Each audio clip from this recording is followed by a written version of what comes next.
Olá, começando mais um programa Entrevista aqui pela TV Câmara neste último dia do ano. Para quem está nos acompanhando ao vivo a partir deste momento, no último dia do ano, claro que nós teremos, as pessoas vão ter oportunidades, né, de acompanharem esta entrevista com o vereador Marcos Cunha em outras reprises, mas a partir de agora vamos falar um pouco, né?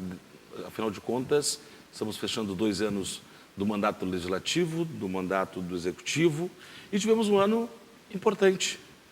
Um ano importante porque houve eleição para o governo do Estado, a presidência da República e a própria renovação, Assembleia, Câmara dos Deputados. Primeiro, vereador Marcos Cunha, muito obrigado pela presença no programa Entrevista aqui na TV Câmara. Eu que agradeço, é sempre um prazer participar desse programa da TV Câmara. Vamos esperar que a gente possa, no ano que vem, quem sabe, ter um canal aberto da TV Câmara. Né? É verdade, pelo menos essa é a expectativa. É um sonho de muito tempo. Né? É verdade. Vamos lutar para isso. Inclusive, essa vontade que todos nós temos foi compartilhada pelo presidente da Assembleia, o Gilmar Sossella, quando houve a renovação há poucos dias atrás, dizendo esse tem que ser o grande objetivo, né? É fazer com que as câmaras municipais... Que as TVs das assembleias sejam abertas à população. Eu já pude até conversar em Porto Alegre, agora quando teve a cerimônia de diplomação dos eleitos em Porto Alegre. Eu estive conversando com o recém-eleito deputado federal do PDT, Afonso Mota, e ele disse que vai nos ajudar a que isso aconteça mais rapidamente para Pelotas, pelo menos. Então, nós temos mais um deputado aí que vai nos auxiliar, dentre outros deputados que já auxiliaram a TV Câmara nessa luta, né, para conseguir esse canal aberto. Nós vamos ter mais um parceiro aí, que é o Afonso Mota, deputado federal recém-eleito do PDT, que já vai tratar de possibilitar que mais rapidamente Pelotas tenha na região aqui a TV aberta da TV Câmara. Verdade. Vereador, 2014 foi o ano em que o Estado escolheu o novo governante, já que não houve a reeleição do governador Tarso Genro. José Ivo Sartori vai administrar o Estado do Rio Grande do Sul pelos próximos 4 anos, e a reeleição da presidente Dilma Rousseff. Como é que o senhor vê esses 2 quadros, o Estado e também o país? No Estado, eu vejo que, mais uma vez, não houve reeleição do governador do Estado do Rio Grande do Sul. Se nós pensarmos que o governador Tarso Genro se elegeu no primeiro turno, na eleição anterior, quer dizer, tinha uma grande expectativa em torno do governo que ele faria, né? Não conseguiu atingir aqueles objetivos mínimos assim para a população poder reconduzi-lo. Isso indica que há uma insatisfação constante, né, com todos os governos, também com esse governo do Tarso Genro, o que nos leva mais a crer que é um problema mais do próprio Estado do que das pessoas que estão ocupando os cargos, né? Na verdade, o Estado está numa crise muito grande, o Estado do Rio Grande do Sul está numa crise muito grande. Se vai olhar os índices do Estado do Rio Grande do Sul, nós temos despencados naqueles índices que eram, assim, orgulho do gaúcho, né? Por exemplo, na área da educação, né? Nós despencamos no patamar nacional, né? Nós estamos nos tornando um Estado realmente que está em decadência, né? Por uma série de razões econômicas, sociais, enfim, tem uma série de avaliações que podemos fazer.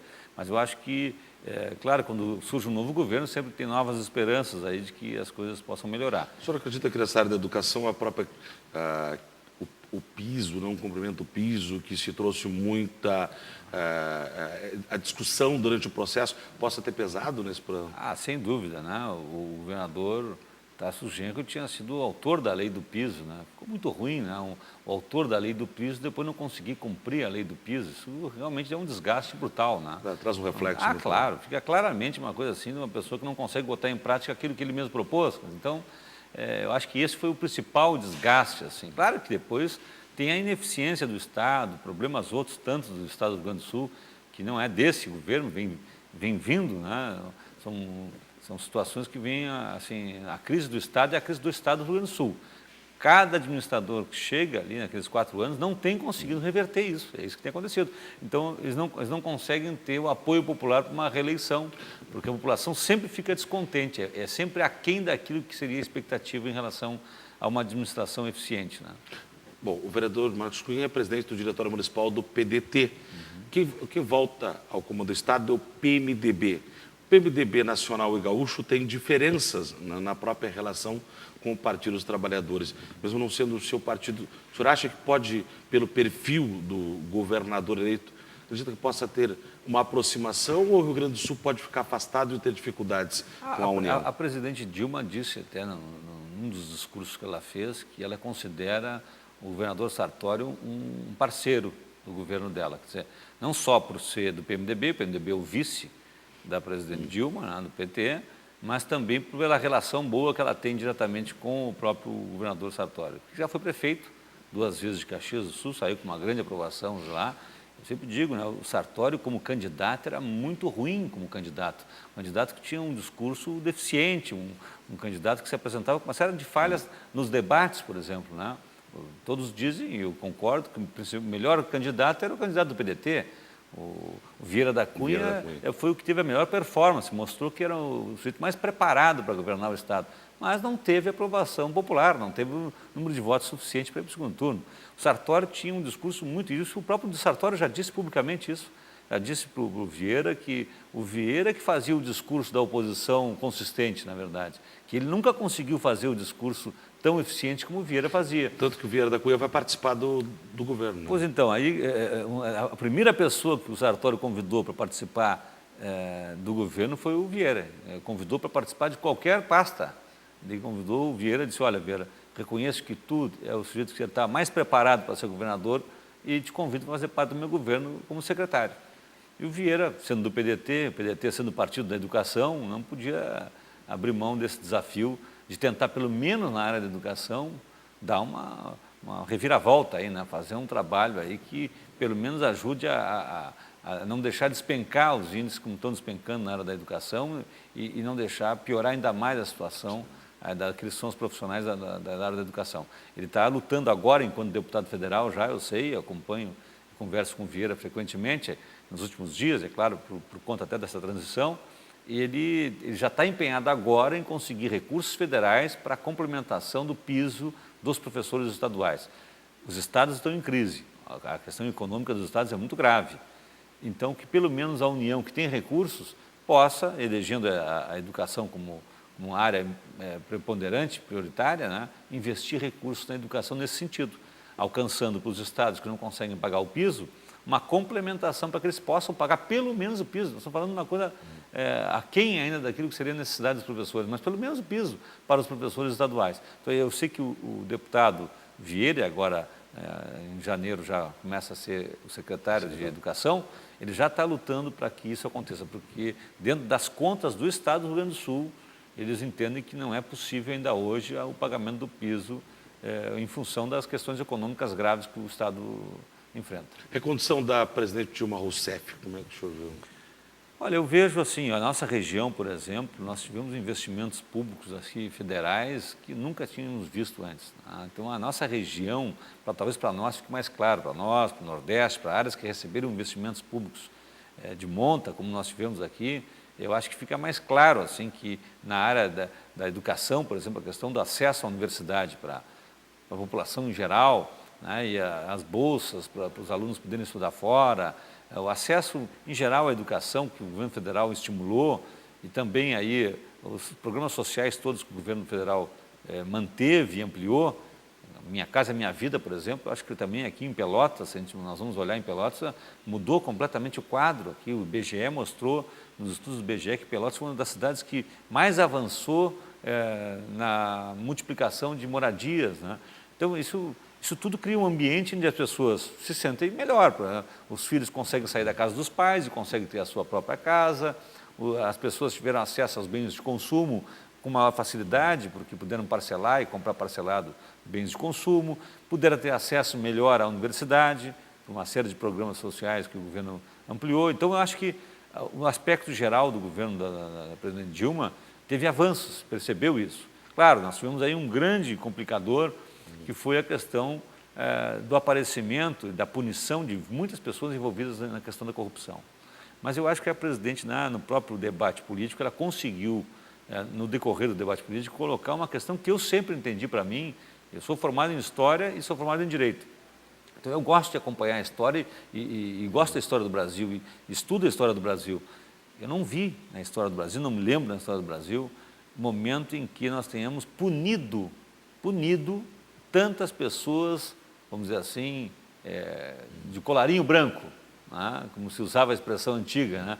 Tantas pessoas de colarinho branco punidas como nós tivemos agora nos últimos anos, em decorrência da maior liberdade da Polícia Federal em atuar, da liberdade do Procurador-Geral da República em atuar, e que isso redundou, inclusive, na prisão de dirigentes, dos maiores dirigentes do partido que estava no poder. Quer dizer, não tem prova maior, na minha visão, não tem prova maior de independência das instituições quando se permite, e é assim que eu estou dizendo mesmo, porque em momentos bem recentes não se permitiu, quando o PSDB esteve no poder não houve essa permissão, o Procurador-Geral da República não atuou dessa forma, nós sabemos agora, porque aparecem agora, né, os crimes prescritos agora, porque não foram propostas as ações no tempo, propostas as ações no tempo devido. Então, nunca se teve tanta liberdade, na verdade, em punir os próprios dirigentes do partido que está no poder. Isso é um avanço democrático para nós. Eu acho que esse aspecto da punição, não ficaram lá presos todo o tempo, mas a execração pública é a maior punição que tem para um agente político. Né? A execração pública é a pior punição que tem. Então, essa punição que eles sofreram é irreparável, num certo sentido. E a própria... Tem duas sentenças, né? Uma é a sentença do Poder Judiciário e outra é a sentença da população, no momento que ela vai avaliar a ação de cada parlamentar, né? No momento de ir às urnas também. Sem dúvida, sem dúvida. Eu acho que isso foi um avanço para a democracia no nosso país. É assim que tem que ser mesmo. Mesmo a presidente sendo do partido A, B ou C, e os seus dirigentes cometendo atos ilícitos, eles têm que ser punidos. Não é porque a presidente é do partido do sujeito que cometeu o delito que não vai ser punido. Tem que ser punido. E isso aconteceu pela primeira vez, que eu lembre, na história do Brasil. E também a punição dos corruptores, que é um outro aspecto importantíssimo. Eu nunca tinha visto os grandes financiadores das campanhas políticas, são os grandes financiadores das campanhas políticas, são as grandes construtoras, os dirigentes dessas construtoras serem presos como estão sendo agora. Isso é um avanço para nós, porque isso dá um sinal para todos, em todo lugar do país, todos aqueles agora que participam de licitações públicas, eles vão estar com essa memória. Olha, se não agir corretamente, pode ter o mesmo destino dessas grandes construtoras. Se as grandes construtoras, se os presidentes dessas grandes construtoras são punidos, podem ser presos, que fará de uma pequena construtora que está participando de um processo licitatório aqui em Pelotas. Então, isso manda uma mensagem para todo o país. E eu acho esse é o aspecto positivo que eu tiro desse processo todo, muito triste, né? De endemia, né? De um problema endêmico que nós temos, que é a corrupção no país, começa lá na adolescência, nos primeiros anos da maturidade. Né? Eu sempre, como professor da universidade, eu mando um texto para os meus alunos de um estudo feito na Universidade do Porto, que relaciona a cola na universidade com a corrupção no país, provando que o país onde os alunos mais colam na universidade são os países mais corruptos. Há uma relação direta, então. A corrupção não está lá na política, não está lá nas empreiteiras, não está lá em Brasília. A corrupção está aqui, bem pertinho de nós. Agora, o maior problema é as pessoas viverem com um sentimento de impunidade. Por isso que eu chamei a atenção para esse aspecto. Por isso que porque pela primeira vez está havendo punição. Não quer dizer que agora, pela primeira vez, estejam acontecendo os delitos. Essa é a confusão que acontece, né? As pessoas, eu acho que muitas pessoas bem intencionadas, eu não quero fazer juízo de valor aqui, mas muitas pessoas bem intencionadas dizem, mas nunca vi tanta corrupção no país. Eu digo diferente, eu nunca vi tanta punição para a corrupção no país. Tanta corrupção no país, nós tínhamos até mais. Nós temos relatos, só para chamar a atenção desse aspecto, eu acho que é importante. Nós temos relatos, na época da ditadura militar, justamente o aspecto de generais em Brasília que mandavam aviões da aeronáutica virem a Pelotas buscar camarão da Lagoa dos Patos para eles jantarem em Brasília. Então, eu conheci um aviador que fazia essa linha.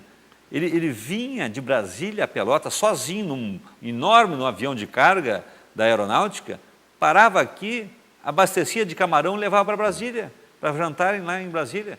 Coisas absurdas aconteciam, mas ninguém ficava sabendo. E aí se tinha ideia, na ditadura era melhor, não havia corrupção. Exatamente. Então, na ditadura não havia comunicação, não havia jornalismo livre. Eu vi, inclusive, há pouco tempo atrás, 2, 3 meses, uma matéria numa emissora de rede nacional, mostrando o enriquecimento de oficiais na época do período da ditadura militar, as mansões. Isso é muito importante, nós estávamos dizendo aqui, para não criar também, porque as pessoas, mas eu não via tanto. Você não via porque não era publicado. Exatamente.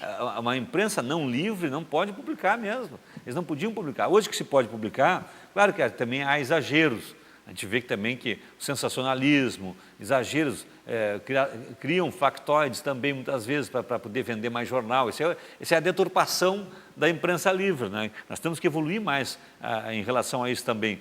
Mas, de qualquer maneira, já evoluímos muito. De qualquer forma, acho que tudo é um processo novo, né? É um processo... A democracia, exatamente, a forma de expressar... Então, esse, assim, eu diria que o fator positivo desse ano todo, com tantas coisas, notícias ruins, a notícia boa que eu vejo nós estamos avançando no nosso país, há menos impunidade para os crimes de colarinho branco, há menos impunidade para a corrupção no país, à medida que mesmo dirigentes do partido que está no poder podem ser presos, mesmo os dirigentes das principais empresas que financiam as campanhas políticas também podem ser presos. Isso é um avanço. Nós estamos chegando ao fim do primeiro bloco, mas antes eu quero tratar uma outra questão. Em termos de região, houve uma redução da representatividade. Isto aumenta a responsabilidade dos parlamentares das câmaras municipais no que diz respeito à proximidade cada vez mais das suas bancadas, tanto na Assembleia quanto na Câmara Federal. Porque na eleição passada nós tínhamos 2 deputados estaduais eleitos de forma direta por Pelotas e um deputado federal. Agora a notícia é que o deputado Fernando Marrone, que ficou como suplente, vai assumir, né, em virtude do Pepe Vargas ter sido nomeado como ministro. Diminuímos um deputado na Assembleia Legislativa, permanece a deputada Miriam Marrone. Como é que o senhor vê essa questão de representatividade e também a forma da ação das câmaras municipais quando o maior número de deputados foram escolhidos em outra região do Estado? Nós temos um problema, isso que é um problema de fundo, assim, já mais grave na nossa região, né? Nós vivemos numa região que concentra um menor número de eleitores, quer dizer, tem cerca de 2 milhões de habitantes na metade sul, 8 milhões na metade norte. Então, claro que sempre nós vamos ter, dentro da Assembleia do Rio Grande do Sul, uma concentração maior, natural, de deputados da metade norte, né, pelo simples número dos habitantes. Para agravar tudo isso, é a região mais pobre. Sendo a região mais pobre, também as campanhas políticas são mais pobres. E sendo mais pobre, aqueles da metade norte não só conseguem avançar nessa região, porque tem mais recursos, então conseguem também ganhar votos aqui, porque conseguem aparecer o seu nome de uma forma mais presente aqui. Então agrava ainda mais a própria base já de desigualdade que existe. Nós já teríamos uma representação menor do que a metade norte, pelo simples fato de ter população menor. Como nós temos recursos menores, nós também vamos sofrer aí uma vamos dizer assim, desigualdade. Mas aconteceu que também os deputados que vêm aqui, vêm com mais recursos, conseguem fazer campanhas e conseguem ganhar votos aqui.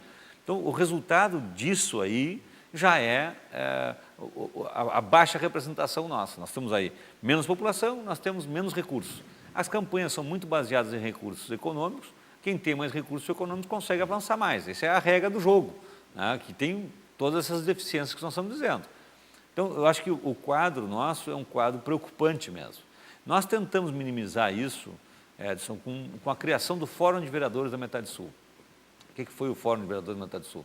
Nós, naquele episódio de reunião de interesses aqui, para denunciar esse contrato feito aqui no Polo Pelotas de pedágio, prorrogado até 2026, enquanto todos os pedágios no Rio Grande do Sul eles foram devolvidos, né, e muitos acabaram, muitos reduziram significativamente as tarifas, né.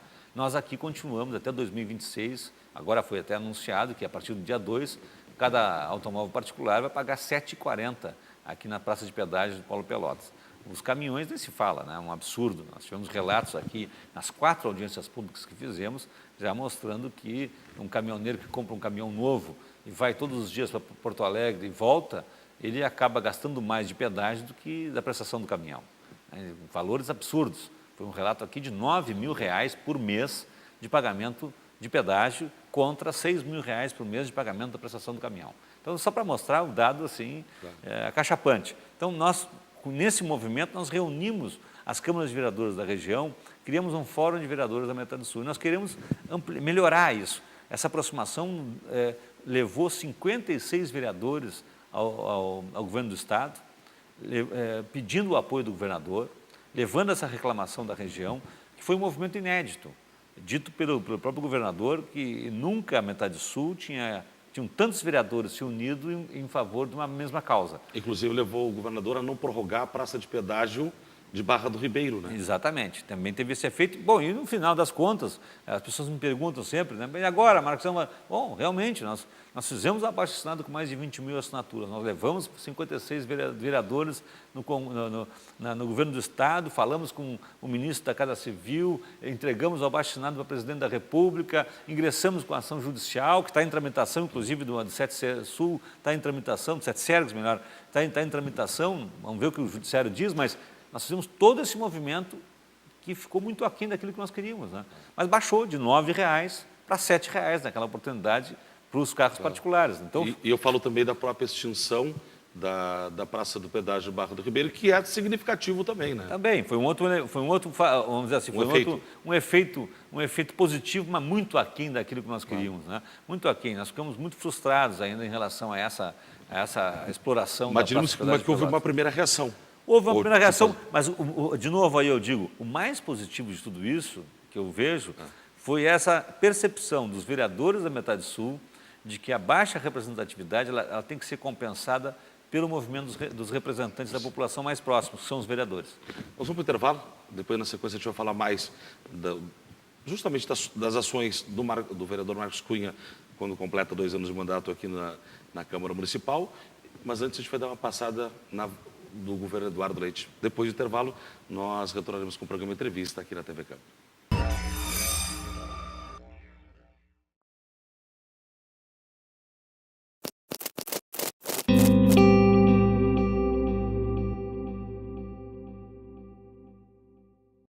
Nós somos do Clube 200.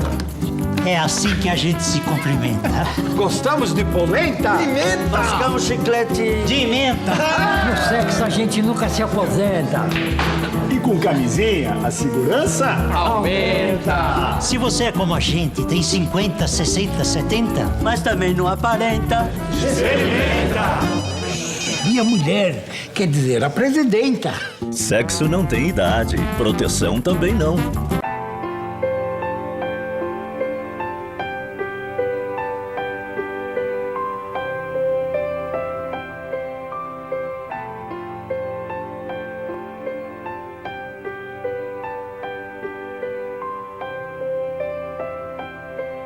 Você pode mudar a história de uma vida. O Instituto Ver é uma ONG que estimula e reabilita gratuitamente a visão infantil. Colabore.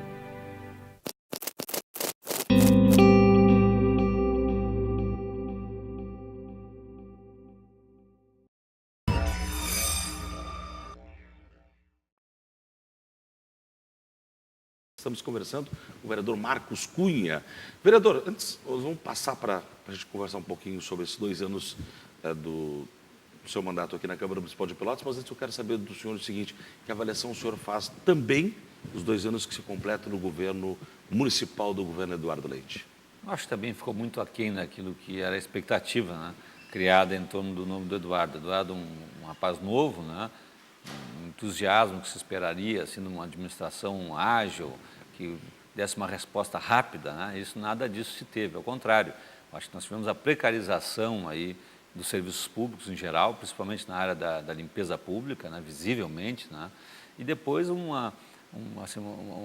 erro de condução, a meu juízo, que é não aproveitamento do funcionalismo público e, ao contrário, sempre que o governo quis fazer alguma obra, quis fazer alguma ação, contrata uma empresa privada para fazer. É a terceirização, frequentes terceirizações, que dá um gasto maior, sem aproveitamento dos 8.080 funcionários públicos que nós temos. A Prefeitura de Pelotas ela tem um número até exagerado de funcionários públicos. Nós pegamos Canoas, tem em torno de 6.000 funcionários. Como é que nós, com mais 2.000 do que Canoas, por exemplo, não conseguimos dar conta dos serviços públicos que precisamos prestar? Estamos aí vendo o muro do Colégio Pelotense, eu acho que foi um símbolo, né? Caiu o muro da principal escola municipal do município, né? E na Avenida Bento Gonçalves, que é a principal avenida da cidade, o muro ficou caído um ano, porque não foi destacado para lá um pedreiro com tijolos. Tijolos o município recebe das olarias gratuitamente. Mensalmente, aliás, estão atrasando as informações que são devidas à Câmara de Vereadores. Mais uma vez estão atrasando. Já pedi informações para onde é que estão sendo destinados os tijolos que são das olarias, não me foi respondido ainda. Isso é um outro problema também. Já aconteceu isso outras vezes. Mas agora, tem tijolos, tem pedreiros na prefeitura. Por que o muro do Colégio Pelotense ficou caído um ano? É verdade. E daí, depois que a Câmara de Vereadores denunciou, nós denunciamos aqui, eles aventaram com a possibilidade de contratação de uma empresa privada por R$30 mil, 8 metros de muro. Aí nós denunciamos que era um absurdo, que aquilo não poderia custar mais do que 3, 5 mil reais. Aí retrocederam e colocaram o pedreiro lá para levantar e gastaram isso, R$3.500 para levantar o muro do Colégio Pelotense. Quer dizer, então uma condução errada, sob o ponto de vista até ideológico, eu diria, porque assim está parecendo, na verdade, uma questão ideológica. Parece que é um descrédito com o funcionalismo público, ele não acredita que o funcionalismo público possa realizar, ele não acredita no funcionalismo que tem, então contrata empresas privadas para fazer aquilo que ele acha que o seu funcionalismo não consegue fazer, que é praticamente tudo, que é de significativo, ele está terceirizando todas as atividades. Agora nós tivemos aquele episódio também, que achei lamentável, que nós, de novo, a Câmara né, que foi a contratação de uma consultoria sem licitação por R$2.300.000, a título de verificação da melhoria dos índices do IDEB, quer dizer, melhoria do índice do IDEB, feito por uma consultoria de R$2.300.000 para uma cidade que tem dificuldades econômicas, né? E que tem aqui a seu redor Universidade Federal, Universidade Católica, IFSUL, gente preparadíssima para conseguir colaborar com o município para a melhoria do índice do IDEB. Sem falar que a consultoria que foi contratada sem licitação não tinha nenhuma experiência nisso. Exatamente. Eu li o relatório mandado pela consultoria de mais de 400 páginas. Eu fui lá olhar o currículo desses senhores que estavam se candidatando a fazer, a dar aula aqui de como é que tinha que melhorar o índice do IDEB, e eles não têm nenhuma formação na área da educação. Tanto que essa interpretação foi referendada pelo próprio Ministério Público, né? Exatamente, rapidamente, aliás, diga-se de passagem, o Ministério Público, o doutor Chatiquim, atuou rapidamente, não levou uma semana para ingressar com ação civil, como tinha que ser mesmo nesse caso, para evitar o mal maior, que era desembolsar os R$2.300.000, né, para essa empresa que não tem no seu currículo, informado aqui, não tem no seu currículo nenhuma expertise nisso, eles não fizeram uma experiência de melhoria dos índices de IDEB em lugar nenhum. O que eles têm ali... Não pode ser considerado que tem excelência... Claro que não. Eles fizeram ali muita consultoria para Coca-Cola, para Ambev. Eles entendem de cerveja e refrigerante, né, para metalurgia. A formação deles é metalurgia, ciência da computação, são outras áreas. E que o objetivo final é lucro, né? No caso da eles estão habituados com a área do comércio, eles estão habituados com isso. Isso é o que diz o currículo da empresa Falcone. Agora, como é que o prefeito, vendo tudo isso, aceitou pagar R$2.300.000 sem licitação para essa empresa vir aqui? Já é uma bofetada na comunidade acadêmica municipal, né? Porque nós temos aqui doutores em educação que prestam assessoria para outros países, inclusive, nessa área. Por que nós não lançamos mão da nossa formação, né, das pessoas que tem aqui em Pelotas para fazer isso? E depois, com uma empresa que não tem nenhuma experiência nessa área especificamente, quer dizer, então, mas por sorte é isso que tu disseste, o Ministério Público acolheu rapidamente a denúncia que foi proposta pela Câmara de Vereadores e entrou com ação civil, freando esse processo, conseguimos eliminar, freando esse processo, e nós conseguimos que essa sangria não houvesse, quer dizer, pelo menos os recursos de R$2.300.000 não foram gastos dessa forma assim inapropriada. Mas isso, a visão de fundo é que está errada, né? Que eu vejo na avaliação que eu faço do governo do Eduardo, é uma visão equivocada nesse sentido. Ele sempre que vai fazer qualquer ação de governo, ao invés de pensar em utilizar os 8.080 funcionários públicos que tem e colocar, até eu propus isso diretamente para o prefeito, digo, faz internamente. A gente sabe que as pessoas daqui a pouco ficam desgostosas num setor, no outro setor.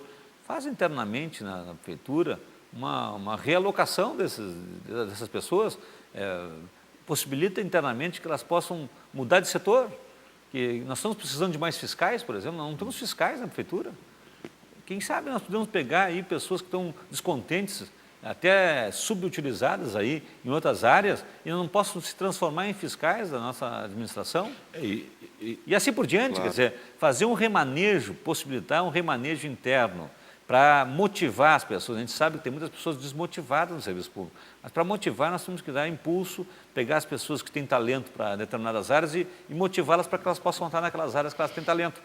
De qualquer maneira, o caminho tem que ser, a meu juízo, o aproveitamento, a valorização do funcionalismo público, para que eles possam prestar o serviço público de qualidade que a comunidade merece. O que nós estamos assistindo?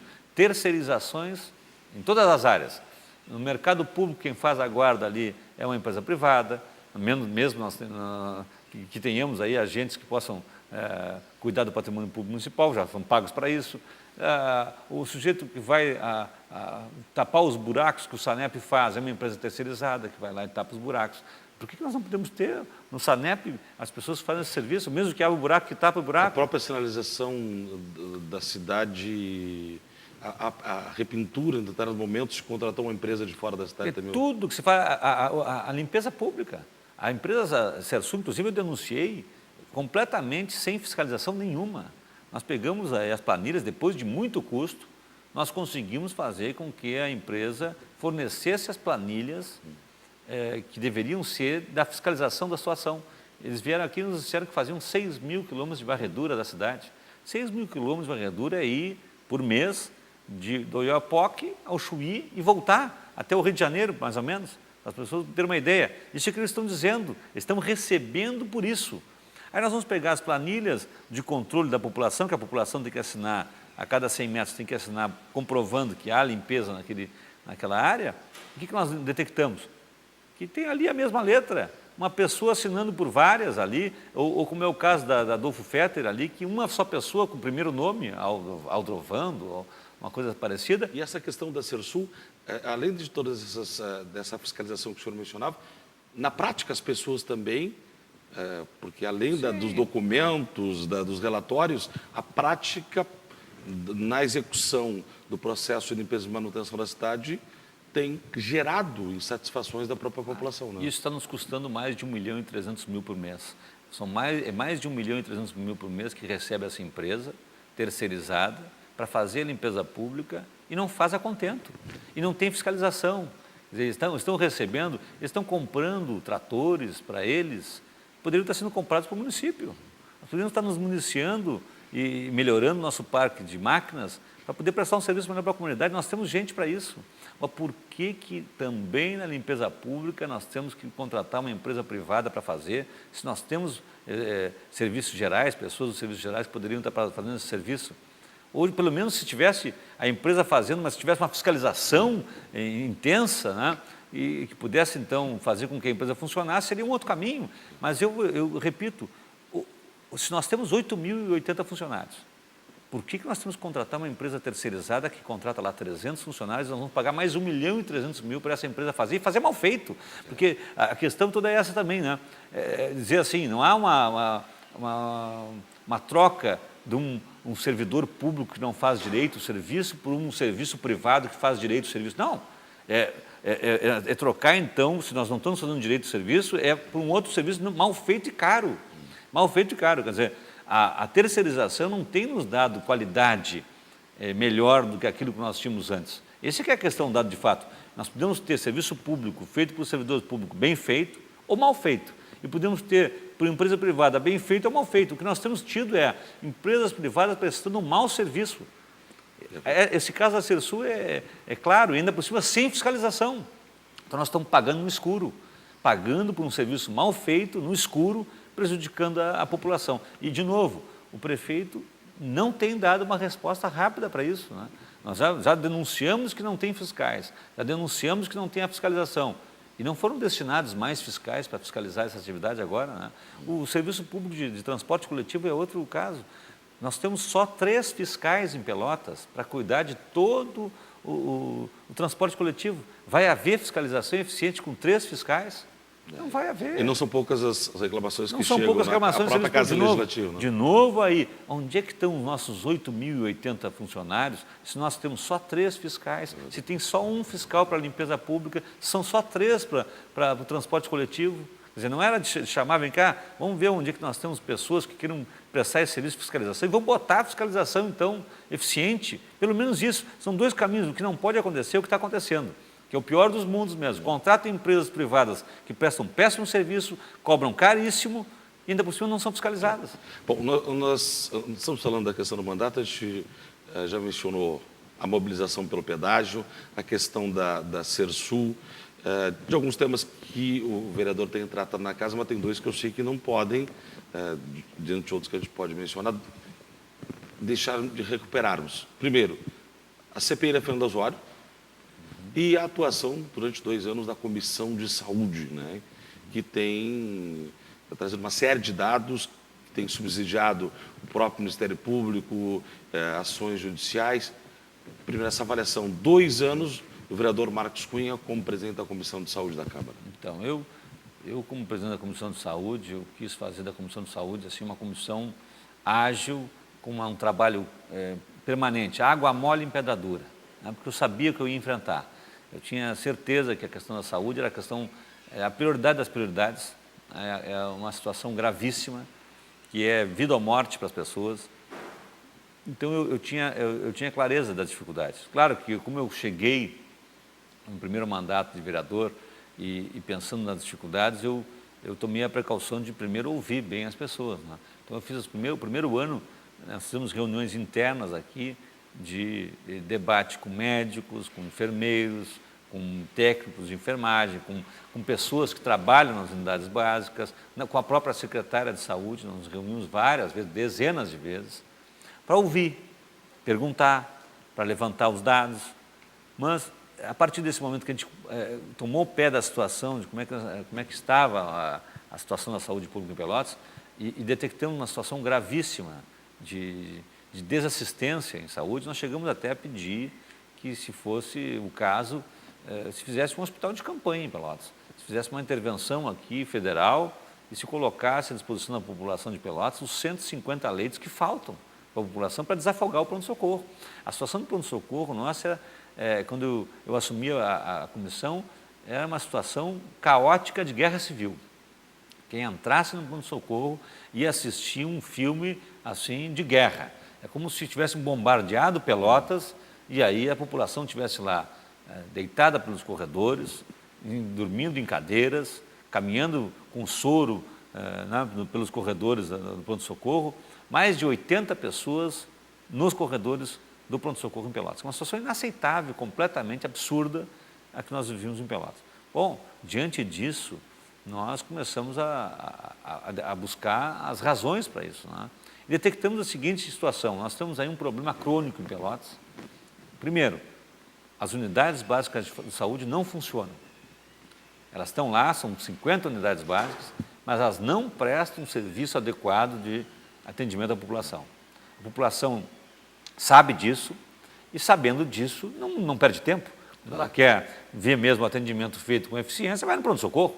Ela sabe que lá vai ser atendido com toda essa precariedade, mas vai ser. Vai ter o médico, o exame, vai ter médico, vai ter exame. Não, curativo.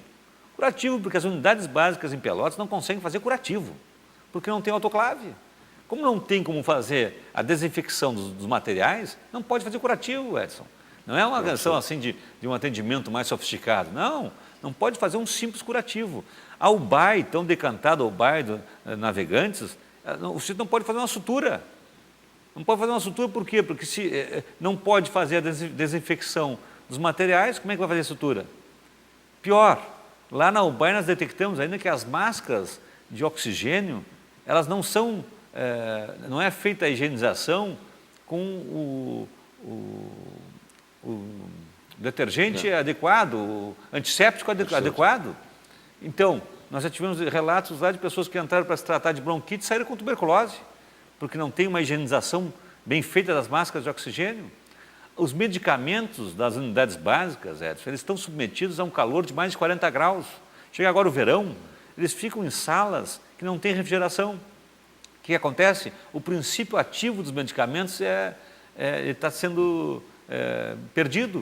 O que acontece? A pessoa vai numa unidade básica, sai com um medicamento que provavelmente já não tem o princípio ativo como teria, porque está submetido ao calor, não consegue fazer sequer um curativo, se vai no UBAR não pode fazer nenhuma sutura. Que situação é essa? Onde é que as pessoas vão ir? As pessoas vão para o pronto-socorro. Então o pronto-socorro fica numa situação assim de caos total. Vivendo essas duas pontas, as UBSs e do outro lado, depois do atendimento, a questão dos leitos. Sim, ainda vamos ficar na UBS ainda. Nós temos o agravamento de uma situação crônica também dos médicos que foram contratados para trabalhar 6 horas, e esse é o contrato deles, e eles não trabalham por hora, eles trabalham por ficha. Atendem 4 fichas, 5 fichas, 6 fichas, que dá aí 1h30 de trabalho. Então também tem a falta de fiscalização, que é crônica, desses médicos, muitos médicos, claro que nós temos exceções, tem pessoas que trabalham no seu horário, mas muitos médicos nós detectamos, muitos, dezenas, nós detectamos que não cumprem os horários nas unidades básicas. E aí criam essa situação também terrível de pessoas idosas, de pessoas doentes que têm que ficar de madrugada na frente das unidades básicas para conseguir uma das famosas fichas de atendimento, né? E ninguém recebe por ficha, friso bem, nenhum médico recebe por ficha, eles recebem por hora, eles tinham que estar lá prestando atendimento no seu horário de trabalho. Mas como não há fiscalização também, o que nós vemos? Eles não cumprem, muitos, né? Me perdoem aqueles que cumprem, eu sempre gosto de frisar, porque tem muitos que cumprem, né? Me perdoem os que cumprem, mas muitos médicos não cumprem e a população fica desatendida, mas perante o Ministério da Saúde, eles podem mostrar lá nas listas que, não, essa unidade está com muitos médicos, tem vários médicos aqui disponíveis. Sim, formalmente, na prática não tem. Mas quem tem feito esse contraponto é justamente o processo de fiscalização da Comissão de Saúde da Câmara. Então, nós temos semanalmente feito esse trabalho de fiscalização fotográfica, nós fazemos um levantamento fotográfico, pegamos testemunhas, pegamos relatos dos médicos, pegamos relatos dos atendentes, dos técnicos de enfermagem, da própria secretaria, reunimos isso, fazemos um relatório de cada unidade básica, de cada local que nós visitamos e encaminhamos para a secretaria. Se a secretaria não toma providência, nós encaminhamos para o Ministério Público, como já fizemos, e deu um bom resultado. A partir até também do trabalho da comissão também da CPI da Saúde, nós juntamos os dados da CPI da Saúde, mais os dados da Comissão de Saúde e encaminhamos para o Ministério Público. Daí resultou uma ação civil pública do Ministério Público que obrigou a que o município não permitisse mais que ficasse nos corredores por mais de 48 horas pessoas que deveriam ter leitos de UTI e por mais de 72 horas por leito clínico. Isso criou uma dinâmica de obrigação do poder público municipal de conseguir leitos hospitalares, que também é outro lado do problema que já tinha aventado. Nós temos poucos leitos contratados e a contratação feita pelo Sistema Único, ela paga menos do que o sistema privado. Então também aí, vamos dizer assim, há um interesse maior de contratar com o setor privado, os leitos que existem. O poder público não tem leitos próprios, tem que contratar na rede privada. Então, cria um grande impasse aí, né? O que nós estávamos vendo, então? O município, para não contratar esses leitos, ou também porque não tinha acesso a esses leitos, porque a rede privada tomava conta, mantinha as pessoas nos corredores. Com a ação civil pública do Ministério Público, colocando uma multa, no primeiro momento, de R$50 mil para o paciente, depois baixou para R$10 mil para o paciente, obrigando a que o município encontrasse os leitos, as coisas começaram a se mexer. E também obrigando a construção daquele pronto atendimento ali na Osório, que também, diga-se de passagem, não está com a estrutura que deveria estar para prestar o atendimento. Tem pessoas já denunciando na Comissão de Saúde que saem do pronto-socorro, vão para o pronto atendimento, e no pronto atendimento não tem os materiais, não tem os médicos, não tem os materiais que deveriam ter, a pessoa tem que voltar para o pronto-socorro. Quer dizer, a pessoa chega no pronto-socorro para ser atendida, é mandada para o ponto de atendimento da Osório, vai a pé para lá e depois é mandada de volta porque não tem material suficiente para atender lá no ponto de atendimento. Então já tem denúncias que o ponto de atendimento, embora tenha sido resultado dessa ação judicial do Ministério Público, baseado nos documentos, nas fotografias, nas testemunhas que foram juntadas a esse processo, mesmo assim não está dando conta o pronto atendimento a contento, não está também estruturado a contento. Então, quando a administração, quando o município, quando o executivo anuncia que vai construir mais uma UPA, que vai não sei o quê, né? Eu não me animo tanto, porque eu sei que construir prédios não é o mais difícil. O mais difícil é municiá-los com médicos que atendam ali, com materiais que possam ser utilizados, que vão ser esterilizados, autoclaves tem que ter, eles não têm. Nós vimos aí que a única UBS que eu vi um autoclave foi no Sítio Floresta. Mais nenhuma das 50 eu encontrei, claro, não visitei as 50 ainda, visitei em torno de 25, em torno disso. Mas nós não encontramos autoclaves senão na do Sítio Floresta. Quer dizer, o que significa isso? Não pode ter materiais esterilizados. O que significa isso? Não pode fazer curativo, não pode fazer nada. Então nós temos aí falta de médicos que cumpram o horário, falta de materiais para serem utilizados adequadamente, não tem autoclave, medicamentos submetidos a uma temperatura maior do que 40 graus, o que prejudica o próprio princípio ativo do medicamento. Quer dizer, nós temos uma situação muito ruim na saúde pública em Pelotas ainda hoje. Infelizmente, depois de 2 anos ainda, que nós estamos batendo nisso, levando para o Ministério Público, fazendo CPIs, fazendo a Comissão de Saúde trabalhar toda a semana nisso. Infelizmente, aquela que era a prioridade das prioridades ainda não aconteceu em Pelotas. Estamos chegando na reta final do programa Entrevista, mas não dá para deixar de mencionar a questão da CPI da Fernando Osório, onde o vereador Marcos Cunha foi relator. Claro, ali foi um problema que o que apareceu na CPI da Fernando Osório, né? Problema de projeto. O projeto não fez o estudo prévio de solo. E, aliás, pior, a gente percebeu que eles não fazem estudo prévio de solo. Quer dizer, agora novas obras como são feitas em Pelotas, aí também, pelo que foi dito aqui, não há... Quando a UGP faz projetos em Pelotas, ela não faz estudo prévio de solo. O que quer dizer isso? Não vai lá prospectar para ver se aquele solo está encharcado, se não está encharcado, que tipo de solo tem embaixo. Eles botam o asfalto por cima. Depois, se aparece o problema, é que eles, ali tem um problema. Não faz um estudo prévio. De outra parte, a empresa contratada, ela também deixou a desejar. A qualidade do serviço a gente vê, é visível, até o meio-fio ali que eles colocaram, a gente vê que está tudo torto na Fernando Osório, né? A gente olha, é visível, não precisa ser um técnico. A própria ciclovia. Tem a Anguera, ciclovia. A ciclovia, em frente à Anguera, em frente ao Banrisul, tinha que ter sido feito um estudo de solo. Ali tinha que ter sido feito um estudo de solo para poder fazer. Anunciado que tinha muita umidade, a empresa, a construtora pelotense, né? O consórcio SP, na verdade, mas a empresa pelotense é a mais conhecida. Ao invés de dizer assim, bom, tem muita umidade, não dá para botar asfalto, eu vou me negar a fazer isso aqui. Não, já que é para entregar, vamos entregar, bota o asfalto aí mesmo. Eles anunciaram que não podia botar, sabiam que não podia botar, botaram, para ganhar um deles, para ganhar um dinheiro deles. Bota sabendo que vai dar errado, tipo mas assim, bota. Ninguém reclama. Bota, é para ganhar, eu vou botar e fazer minha parte. Bota o asfalto aqui em cima e me dá o meu dinheiro. Entendeu? Então, é uma sequência de erros. Todo desastre é assim, né? Não é um erro só, é uma sequência de erros. A Fernando Osório é um desastre porque foi uma sequência de erros. Erros da administração, quando fez o projeto mal feito, não fiscalizou. Erros da construtora, quando colocou materiais ali na ciclovia inadequados, não fez a compactação devida, que deveria ser feita, sabia que estava feito o manual, não ia dar certo, mas fez assim mesmo. Então entregou também uma obra que está agora no judiciário também para ser decidida, né? Então a esperança é o judiciário. Eu queria chamar a atenção para dois outros aspectos aí que eu acho que são importantes. Eu me orgulho muito de ter feito também uma lei em Pelotas que atinge aquilo que eu acho que é mais importante, que são nossas crianças. A lei que obriga o exame de acuidade visual, exame de acuidade visual nas nossas crianças de 5 a 14 anos. Isso é uma coisa muito simples de fazer. O exame da escala Snellen, qualquer professor treinado pode fazer nas suas crianças. Nós conseguimos o apoio de várias empresas, aí, sinalizando aí a Ótica Luz e a Gráfica Sem Rival, que eu me lembro aqui agora, que fizeram a escala Snellen, que a gente vai poder espalhar em todas as salas de aula do município. Mas a colaboração direta aí da Universidade Federal, que se propôs a recolher ali, a colocar disponível o oftalmologista, que o sistema municipal não oferecia, a Universidade Federal colocou o oftalmologista à disposição.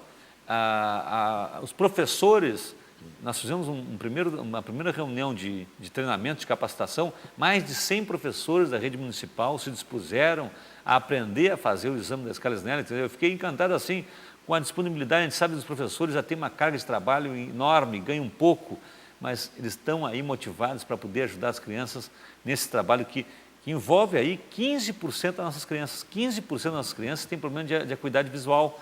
E algumas são chamadas de hiperativas, não conseguem ter concentração, e elas, na verdade, têm problema visual. Então, nós criamos essa legislação que obriga, no início do ano letivo, a fazer o exame de acuidade visual, e se detectar o problema, nós vamos poder encaminhar para a Universidade Federal, para o oftalmologista, e mais, o Lions e os 4 clubes do Lions de Pelotas se disponibilizaram a oferecer para as crianças carentes o óculos com as lentes. Inclusive, já houve uma ação. Já tem mais de 80 crianças agora receberam já. Então, assim, eu fiquei muito contente porque foi uma lei que eu fiz pensando num problema que eu tive na minha infância, que foi de acuidade visual, mas que abrange aí as nossas crianças e que não só é uma lei que obriga, mas é uma lei que também a gente aproveitou para fazer uma mobilização para poder criar uma rede para que as crianças tenham acesso aí a um óculos gratuitamente também. Junto dessa lei, uma outra lei que eu fiz também, que eu gostei muito, que ainda está muito pouco divulgada, por isso eu quero aproveitar também, é a lei que obriga os estabelecimentos privados de carro, estacionamento de carro, a destinar uma vaga de automóvel para as bicicletas. Por que isso? Porque nós estamos vendo aí um incremento de ciclovias. Eu sou parte do movimento dos usuários de bicicleta há mais de 8 anos e ando de bicicleta. Tenho conseguido, esse ano eu consegui vir, praticamente 3 vezes por semana eu consegui vir de bicicleta para a Câmara de Vereadores. Então eu consegui abrir na minha agenda, assim, me organizar para conseguir andar mais de bicicleta. O ano passado eu andei 1 vez por semana, esse ano eu andei 3 vezes por semana, eu quero ver se o ano que vem eu só ando de bicicleta. Esse é o meu objetivo. Mas o que acontece? Quando a pessoa vai para o centro de bicicleta, não tem onde botar a bicicleta. E muitas bicicletas são roubadas. Então, é uma reivindicação dos ciclistas que se tenha lugar para colocar as bicicletas. Bom, o que nós temos aí disponível? Estacionamentos privados. Então, eu fiz uma lei que obriga que no estacionamento privado que uma vaga seja destinada para as bicicletas. Numa vaga de automóvel, cabem 10 bicicletas. Então, nós colocamos lá que o que é cobrado para um automóvel por hora, 10% seja cobrado para a bicicleta. R$3 por hora, 30 centavos para a bicicleta. Então, essa lei já está em vigor, está muito pouco conhecida, mas eu já estou mandando agora a correspondência para todos os estacionamentos com o conteúdo da lei, para que as pessoas tomem consciência disso, saibam que existe a lei, para poder destinar essa vaga para os ciclistas. Uma outra lei importante, só agora o ano letivo vai começar, é a questão da biografia das escolas que nós temos também. Muitas escolas, a criança estuda na escola, tem o nome da escola e ela não sabe quem é o patrono da escola. Então, tem que ter uma biografia para as crianças, no início do ano letivo, dizer para as crianças, olha, Olavo Bilac, quem foi? Monteiro Lobato, quem foi? Raquel, Dona Raquel, sei lá, qualquer escola que a gente pense aí, Assis Brasil, quem foi Assis Brasil? E pensando nas escolas municipais especificamente, né? Pensando mais nas escolas municipais, até o nosso amigo o Soares, o Delgar Soares, por exemplo, nosso amigo, foi meu amigo. É verdade. Delgar Soares, que é o nome de uma escola. Quem foi Delgar Soares? Então tem que apresentar a biografia e entregar para as crianças também, para dar biografia para as nossas crianças. Essas foram algumas leis que eu criei, junto com aquela do SUS também, que obriga o símbolo do SUS, que é muito importante, né? Porque nós detectamos também que muitos laboratórios trabalham com o SUS, ou muitos leitos hospitalares são, não tem lá a plaquinha do SUS. Aí, por um pedido do pessoal da epidemiologia da Universidade Federal, nós criamos uma lei que obriga que todo local que presta serviço SUS tem uma plaquinha do SUS, para que a população saiba, olha, aqui tem atendimento de saúde que é universal, que deve ser para todos, e eu tenho direito de exigir aqui o meu direito à saúde pública. Os prestadores de serviço, muitas vezes a população, será que esse laboratório atende pelo SUS, não atende pelo SUS? Então, nós criamos uma lei que obriga que se coloque uma plaquinha SUS em todo local que tenha atendimento. Claro, nós temos que agora fazer com que isso aconteça, né? Porque não basta só ter a lei, mas a lei é o primeiro passo. Depois é fazer com que a lei seja efetivada, né? Perfeito. Vereador Marcos Cunha, muito obrigado pela sua participação e que tenhamos todos aí um grande ano 2015, né? Que os desafios, com certeza, se renovam para o ano vindouro. Ficaram faltando algumas questões aqui que depois vamos ter que fazer um outro programa para a gente poder desdobrar mais, mas de qualquer maneira agradeço aqui o espaço. Eu queria desejar aí também 2015 melhor do que 2014 para todos nós, né? E que a Câmara de Vereadores continue sendo independente, como tem sido nesses 2 primeiros anos, porque isso tem ajudado a cidade a melhorar. Perfeito. Muito obrigado, vereador. Muito obrigado a todos vocês que nos acompanharam. O programa Entrevista volta numa próxima oportunidade. Bom 2015 e até lá.